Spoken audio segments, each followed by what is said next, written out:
Hello everyone, welcome back to my channel Vaishnis victory. నా videos ఎవరైతే first time కనుక చూస్తున్నట్టయితే please do like, share and subscribe. Don't forget to click the bell icon.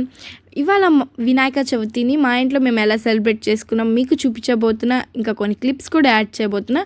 మీరు ఎలా చేసుకున్నారో మాకు కామెంట్లో తెలియచేయండి. ఇంకా మీకు ఎలాంటి వీడియోస్ కావాలో కామెంట్లో కామెంట్ చేస్తే నేను తప్పకుండా ఆ వీడియోస్ చేస్తాను. So please subscribe my channel. అందరికీ ఇంకొకసారి happy Vinayaka Chavithi. Bye guys.